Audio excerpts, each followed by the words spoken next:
Bonjour à tous, aujourd'hui on se retrouve dehors avec ce beau temps pour tourner cette nouvelle vidéo sur l'immobilier et aujourd'hui je vais vous parler des erreurs à ne pas faire si tu veux faire construire ta maison neuve.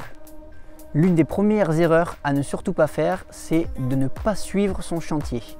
Il va falloir faire tout l'inverse, y aller régulièrement. Moi personnellement j'y allais une fois par semaine, pas pour contrôler ni faire l'expert en travaux, mais ça permettait de savoir ce qui a été fait, ce qui n'a pas été fait, de voir l'avancement de la maison et surtout de savoir si les choses ont été bien faites.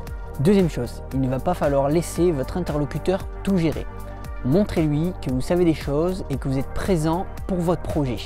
Lors des rendez-vous, lors des signatures des avenants ou des choses que vous choisissez, montrez que vos choix sont pertinents et cohérents. Troisième chose, à ne surtout pas négliger.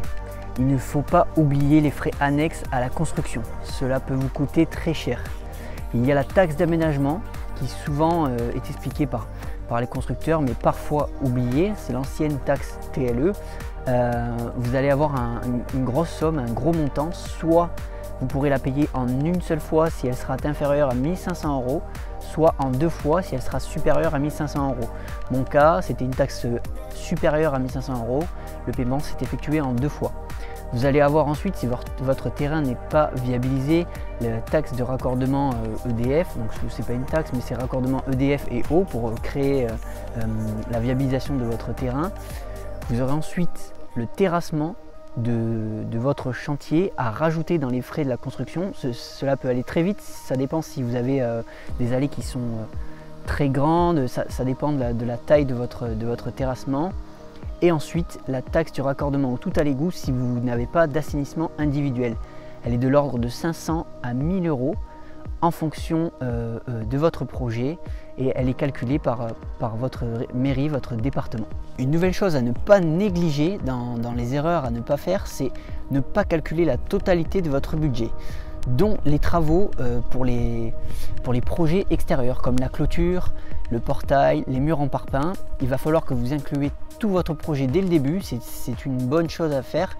Ça vous permettra de faire et finir votre maison rapidement ou de la faire comme vous voulez dès le début. Nous arrivons à une étape très importante, la fin de votre chantier. Il ne faudra surtout pas négliger cette fin de chantier.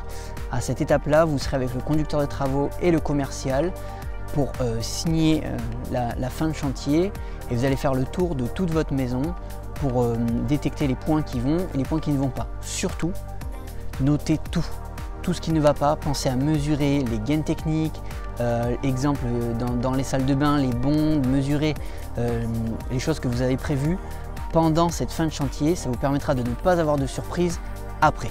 Nous arrivons à l'une des dernières erreurs à ne pas faire, c'est d'avoir peur d'appeler le siège ou d'appeler les commerciaux pour signaler un problème après la réception de chantier. Il va falloir vous servir de la décennale si vous avez le moindre souci. Vous avez une garantie, le but de cette garantie c'est de s'en servir si vous avez un problème. Que ce soit un petit détail comme une bande qui est mal faite, ils vont revenir, il n'y a aucun souci. Ou alors des plus gros problèmes, mais ça malheureusement on ne le voit pas directement quand les maisons sont neuves, ça sera plus sur du long terme. Donc il va falloir bien garder en tête que cette décennale est faite pour ça et vous avez une garantie, alors autant s'en servir. Nous arrivons à la fin de cette vidéo, petite vidéo avec quelques erreurs, j'espère qu'elle vous servira. N'oubliez pas de liker, partager et vous abonner pour de prochains conseils sur la construction, le digital et plein d'autres sujets. A plus!